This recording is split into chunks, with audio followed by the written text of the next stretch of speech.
BSL-4 lab में होते हैं सबसे खतरनाक वायरस। दुनिया में 59 BSL प्रयोगशालाएं। 59 BSL लैब में से एक वुहान लैब। कोरोना वायरस के चीन के वुहान लैब से लीक होने की संभावनाओं के बीच अब ऐसी प्रयोगशालाओं को लेकर दुनिया भर में चिंता जताई जाने लगी है। बता दें कि दुनिया भर में ऐसी 59 प्रयोगशालाएं हैं जहां सबसे घातक पैथोजन यानी वायरस और बैक्टीरिया पर काम किया जा रहा है। इनमें वुहान लैब भी शामिल है, जो कि लैब लीक चर्चा का केंद्र बिंदु बना हुआ है। क्या होती हैं BSL-4 प्रयोगशालाएं? BSL-4 प्रयोगशालाओं को जैव सुरक्षा स्तर 4 प्रयोगशालाओं के रूप में जाना जाता है।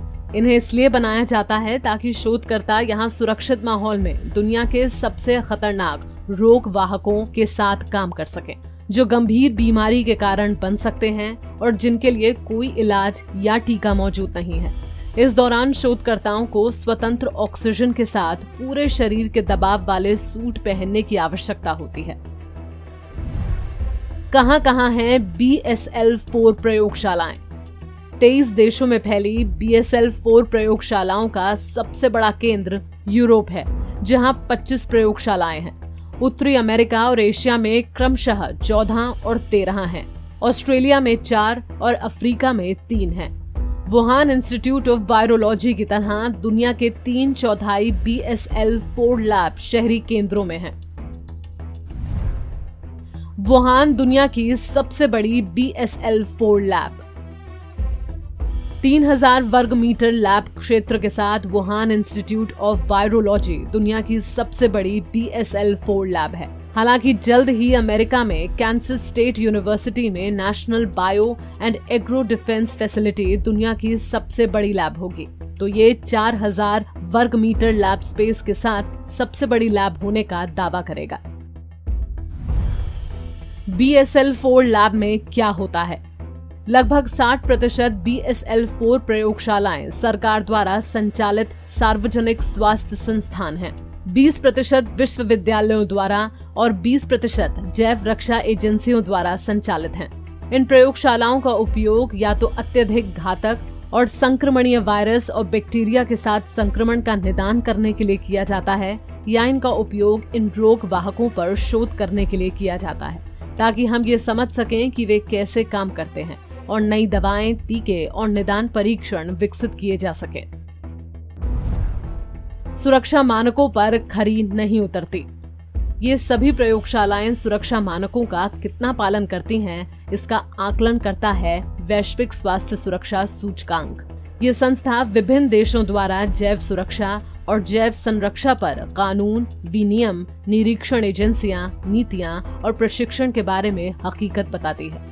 ऐसी ही अमेरिका स्थित एक संस्था न्यूक्लियर थ्रेट इनिशिएटिव के नेतृत्व में सूचकांक से पता चलता है कि BSL-4 प्रयोगशालाओं वाले सिर्फ 1/4 देशों ने ही जैव सुरक्षा के लिए उच्च स्कोर प्राप्त किया है। इससे पता चलता है कि जैव जोखिम प्रबंधन की व्यापक प्रणाली विकसित करने के लिए देश में सुधार की काफी गुंजाइश है। स्वैच्छिक बायो रिस्क प्रबंधन प्रणाली को भी कोई देश नहीं मानता। जैव सुरक्षा और जैव संरक्षा नियामकों के अंतर्राष्ट्रीय विशेषज्ञ समूह की सदस्यता, जहां राष्ट्रीय नियामक प्राधिकरण इस क्षेत्र में सर्वोत्तम प्रथाओं को साझा करते हैं, राष्ट्रीय जैव सुरक्षा और जैव संरक्षा उपायों का एक और संकेतक है। BSL-4 लैब वाले केवल 40% देश ही इस मंच के सदस्य हैं। Australia, Canada, France, Germany, Japan, Singapore, Switzerland, Britain और अमेरिका। यही नहीं, जैव सुरक्षा और जैव संरक्षा जोखिमों को कम करने एवं प्रबंधन प्रक्रियाओं को स्थापित करने के लिए 2019 में शुरू की गई स्वैच्छिक बायो रिस्क प्रबंधन प्रणाली पर अभी तक किसी भी प्रयोगशाला ने हस्ताक्षर नहीं किए हैं। दुरुपयोग की भी संभावना। अधिकतम नियंत्रण प्रयोगशालाओं वाले अधिकांश देश दोहरे उपयोग वाले अनुसंधान को विनियमित नहीं करते हैं। ये ऐसे प्रयोग हैं जो शांतिपूर्ण उद्देश्यों के लिए किए जाते हैं, लेकिन इन्हें नुकसान पहुंचाने के लिए अनुकूलित भी किया जा सकता है या लाभकारी अनुसंधान जो रोग पैदा करने के लिए रोग वाहक की क्षमता को बढ़ाने पर केंद्रित हैं।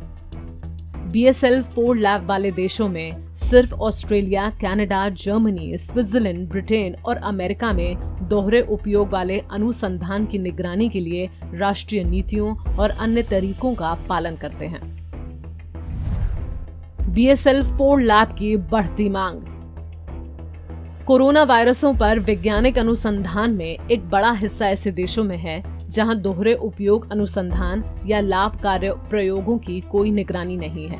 ये विशेष रूप से चिंता का विषय है क्योंकि कोरोना वायरसों के साथ लाभकारी अनुसंधान बढ़ने की संभावना है, क्योंकि वैज्ञानिक इन वायरस को बेहतर ढंग से समझना चाहते हैं और ये पहचानने की कोशिश कर रहे हैं कि कौन से वायरस जानवरों से मनुष्यों में आए या मनुष्यों के बीच संक्रामक होने का उच्च जोखिम रखते हैं। आशा है कि भविष्य में और देश भी BSL-4 प्रयोगशालाएं स्थापित करेंगे ताकि महामारी से निपटने की तैयारी कर सकें। कोविड-19 महामारी ने संक्रामक रोगों से उत्पन्न जोखिमों और जीवन को बचाने के लिए एक मजबूत जैव चिकित्सा अनुसंधान ढांचे के महत्व को रेखांकित किया है। Bureau report, Punjab Kesari TV. हमसे जुड़े रहने के लिए हमारे YouTube चैनल को सब्सक्राइब करें और नई वीडियो की नोटिफिकेशन के लिए बेल आइकॉन को दबाएं। अगर आप ये वीडियो Facebook पर देख रहे हैं तो लाइक जरूर करें और ज्यादा से ज्यादा शेयर करें। धन्यवाद।